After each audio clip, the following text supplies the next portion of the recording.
Bienvenue dans ce premier épisode de Amour à tous se connaît. Je suis complètement ravie de vous accueillir ici et aujourd'hui on va parler d'un sujet qui m'est demandé, je pense constamment, comment est-ce que je fais à arrêter d'avoir ces pensées vis-à-vis de mon partenaire.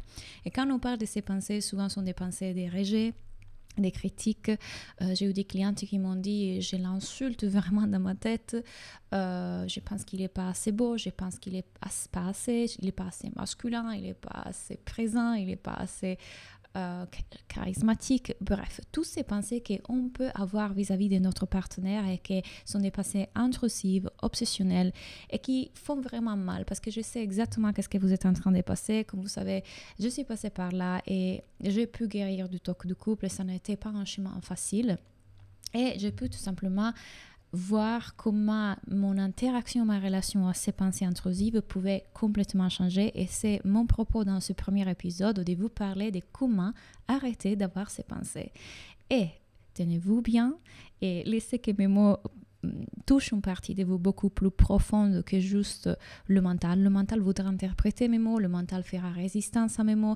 Rappelez-vous que ce que vous êtes en train de faire ici, ce n'est pas juste être bien dans votre relation. Vous êtes en train de guérir de quelque chose de profond et changer un système de protection qui a été installé là pendant des années. Donc le mental voudra résister à ça, voudra interpréter, voudra faire avoir des concepts. C'est complètement normal que mes mots au début puissent être ressentis comme pas vrai, agressive, mais comment ça, confus. C'est ok, je suis juste en train de vous dire, si ça arrive, c'est complètement normal, laissez faire. Laissez que le mental fasse ça et observez le juste. Observez comme il panique, observez comme il veut vous confondre, ok? Et quand vous écoutez à partir d'un autre espace. Donc la première chose que je vais vous dire est qu'il ne va pas du tout plaire à votre mental et que on ne peut pas arrêter de penser ça. On ne peut pas. Ce sont des pensées qui émergent à travers nous. Et ce sont des pensées qui veulent juste faire leur cours. Donc nous ne sommes pas nos pensées, nos émotions. Vous m'aurez sûrement déjà entendu parler de ça dans mon Instagram, dans mes vidéos YouTube. Si vous êtes dans mon programme Le Chemin du Cœur, vous êtes en train de le faire et de travailler en ce moment. Nous ne sommes pas nos pensées et nos émotions. Donc comment est-ce qu'on pourrait avoir le contrôle sur ce qu'on pense? Et pensez-y, est-ce que vous pensez avoir le contrôle sur ce que vous pensez? De par mon expérience, mes pensées émergent de façon complètement aléatoire, sans contrôle, quand ils veulent, des pensées qui parfois n'ont aucun sens et parfois sont même drastiques ou parfois qui n'ont rien à voir avec la réalité en ce moment. Ils émergent, point.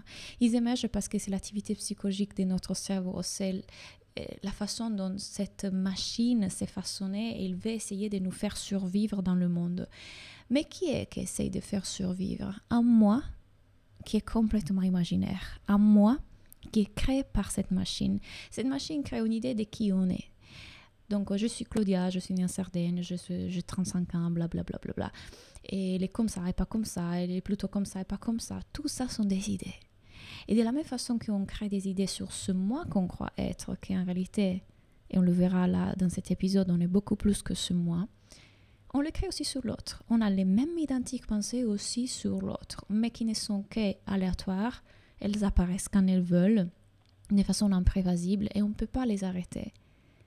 On n'a aucun contrôle sur ça, c'est juste la vie qui veut s'exprimer. Et ce n'est pas grave qu'on n'aille pas le contrôle sur ça d'ailleurs, parce qu'elles ne peuvent pas nous blesser. Elles n'ont rien de sérieux à nous dire, n'ont rien d'important à nous dire, sont juste des mécanismes de protection. Et c'est vers ça que je vais vous diriger, que quand on commence à les prendre pour juste une activité mentale et psychologique de notre cerveau, que c'est créé de cette façon-là pour survivre dans le monde, on voit aussi qu'on n'a rien à faire avec elles. Mais notre problème, c'est quoi? Que la plupart des gens ne le savent pas, tout ça. La plupart des gens croient être leurs pensées, croient être leurs émotions. Ils croient qu'il y a une vérité là-dedans. Et donc, ils paniquent. Ils paniquent parce que si je pense ça veut dire forcément que je dois quitter la relation. Si je pense ça veut dire que je ne l'aime pas. Et si c'était juste quelque chose qui voulait se faire à travers toi? Et s'il n'y a jamais eu un moi qui pense ça, mais tu étais la partie sans forme derrière, à travers laquelle pensée et émotion se forment. Et si tu étais le ciel derrière et non pas cette météo? On n'a jamais été la météo, on était le ciel derrière. Mais quand cette météo s'exprime à travers nous, on panique, on la suit, on l'écoute, on engage avec elle. Oh, je ne veux pas la pluie, je veux le soleil. Ah, il y a du soleil. Oh mon Dieu, il y a du soleil. Est-ce que la pluie va revenir? C'est normal en fait. Mais quand on comprend que cette météo peut se faire sans qu'on en ait peur, sans résister, sans la juger, sans être en réaction à elle, parce que c'est juste la météo humaine, et qu'en réalité qui je suis, ce n'est pas celui qui la produit ou qui est au milieu de l'ouragan, mais c'est celui qui observe cette météo se faire. Pendant tout ce temps-là, j'étais l'être en paix, paisible, qui pouvait observer, penser, émotions se faire à travers moi. Mais le cerveau, quand il observe les émotions, vous allez voir mon copain apparaître derrière la porte, pour ceux qui me regardent sur YouTube. Mais encore une fois, pensée, émotion, ce n'est que cette activité psychologique qui se fait à travers nous, et nous sommes l'observateur qui peut être complètement en paix avec ça. On n'est pas en paix avec ça, pourquoi? Parce qu'on résiste à ça, parce que on le veut différent, parce qu'on a peur de ces émotions, parce qu'on croit qu'elles peuvent nous blesser, parce qu'il y a une narrative liée à toutes ces émotions. Ah, je pense ça vis-à-vis de mon partenaire parce qu'il me dérange, parce qu'il est passé, parce que ça veut dire qu'on n'est pas bien ensemble. Mais si on laisse la narrative de côté et qu'on reste avec la sensation qui va s'exprimer dans notre corps, cette sensation ne dure que 90 secondes. C'est prouvé et testé. Et vous le regardez dans le bébé. Les bébés se font traverser par les émotions et n'ont pas encore la capacité cognitive de dire « Ah, ça c'est la tristesse, ah, ça c'est l'émotion. Ah, je ne devrais pas ressentir ça. Maman veut que je ressente ça. » Pas encore. Et c'est pour ça qu'une émotion va et vient. Et c'est pour ça qu'ils se laissent vivre par les émotions et il n'y a aucun problème. Il n'y a pas de séparation entre le soi et l'émotion. C'est juste le même mouvement, c'est la vie qui se fait à travers nous. Mais puisque nous, on résiste à tout ça, on le détecte comme un problème, on l'amplifie. C'est à quoi on résiste, on persiste. Donc, un exemple, c'est une personne en pensée négative vis-à-vis de son partenaire. Oh, je ne le trouve pas attrayant, attirant. J'aimerais être avec quelqu'un qui a un physique différent. Il remarque qu'elle a cette pensée. Cette personne remarque qu'elle a cette pensée. Il va la juger. Il va paniquer par rapport au fait d'avoir cette pensée. Il va dire « je ne devrais pas penser ça, ça veut dire qu'il y a un problème ». Et donc, cette anxiété avec laquelle la pensée vient s'amplifie encore plus.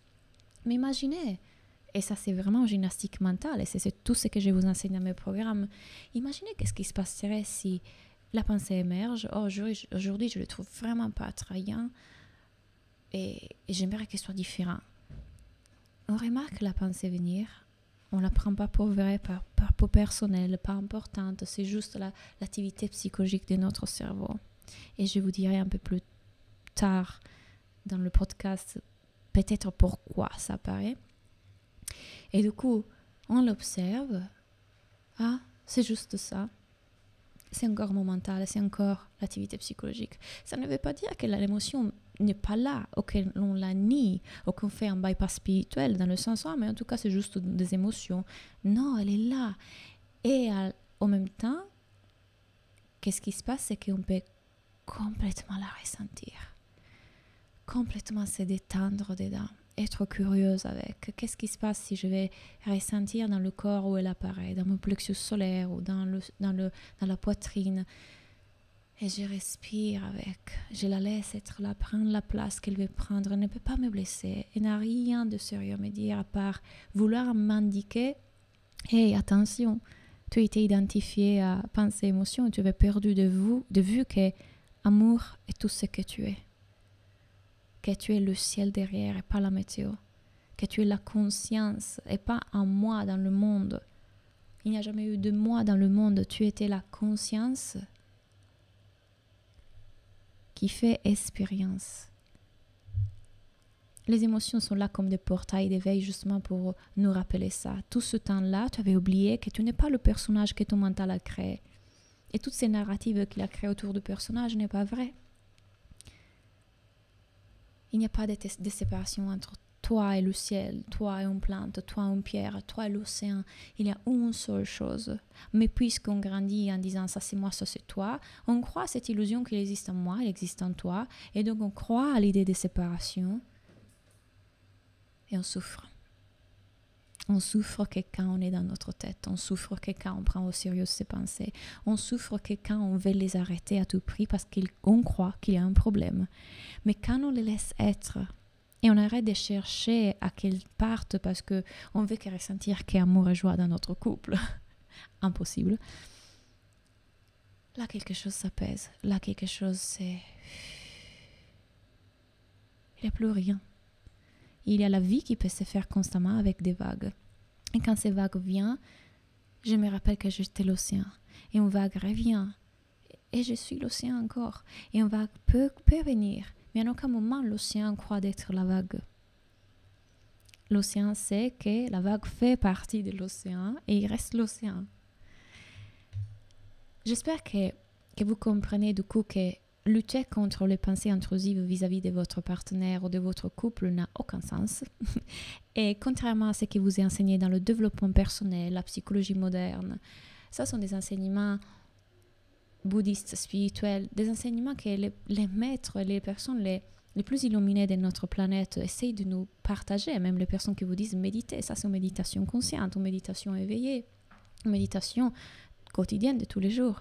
Apprendre à voir que pensées et émotions peuvent nous traverser et quand on arrête de les prendre comme vraies, sérieuses, importantes et qu'on se rappelle qu'on était l'espace dans lequel pensées et émotions se faisaient, l'espace de calme, de présence, d'amour et qu'amour à tout ce qu'on est, enfin, on se laisse vivre et on se laisse découvrir aussi notre couple.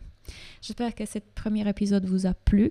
On se voit tous les mardis à 7h du matin. Donc vous pouvez m'écouter sur Spotify, sur YouTube, sur n'importe quel support. Encore une fois, si vous voulez faire ce travail avec moi, si vous sentez que ça résonne avec vous, vous pouvez nous rejoindre dans le chemin du cœur ou alors prendre une séance en individuel avec moi et mon équipe. Merci pour avoir écouté et à bientôt.